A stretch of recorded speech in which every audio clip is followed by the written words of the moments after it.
हिमालय की ऊंची पहाड़ियों में एक छोटा सा गांव था। इस गांव में एक बोना रहता था जिसका नाम था मोंगू। मोंगू बहुत ही होशियार और मेहनती था, लेकिन वह हमेशा उदास रहता था क्योंकि उसकी ऊंचाई बहुत कम थी। लोग उसका मजाक उड़ाते थे और उसे तंग करते थे। एक दिन मोंगू जंगल में घूमने निकला। चलते चलते वह एक गहरी गुफा में जा पहुंचा, जहां उसे एक बूढ़े साधु मिले। साधु ने मोंगू को देखकर मुस्कुराते हुए कहा, मैं जानता हूँ कि तुम्हें क्या चाहते हो।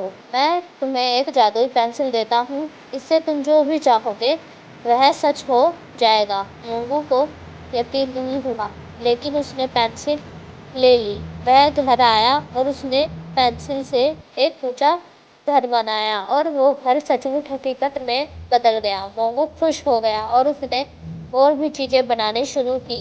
सुंदर बगीचा, नए कपड़े और यहाँ तक कि एक बड़ा सा स्कूल भी। धीरे धीरे गांव के लोग मोंगू की कारीगरी और उसकी ईमानदारी से प्रभावित होने लगे। उन्होंने उसका सम्मान करना शुरू कर दिया। लेकिन मोंगू ने पेंसिल का गलत इस्तेमाल कभी नहीं किया।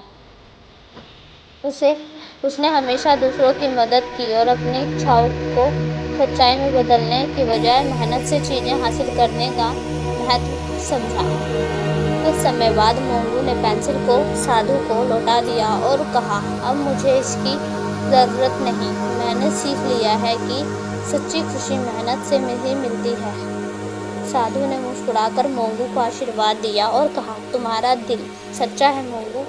तुम्हारे पास अब भी पेंसिल का जादू रहेगा, क्योंकि सच्ची मेहनत और ईमानदारी ही असली जादू है। और इस तरह मोंगू ने अपने गांव में सबसे ज्यादा प्यार और सम्मान प्राप्त किया। लोग अब उसे बोना नहीं बल्कि जादुई मोंगू के नाम से जानते थे। सीख, मेहनत और ईमानदारी का कोई विकल्प नहीं है। जादू सिर्फ कहानियों में होता है, असली जादू हमारी मेहनत और सच्चाई में छिपा होता है। अगर आपको कहानी पसंद आई हो तो लाइक और सब्सक्राइब करना ना भूलें।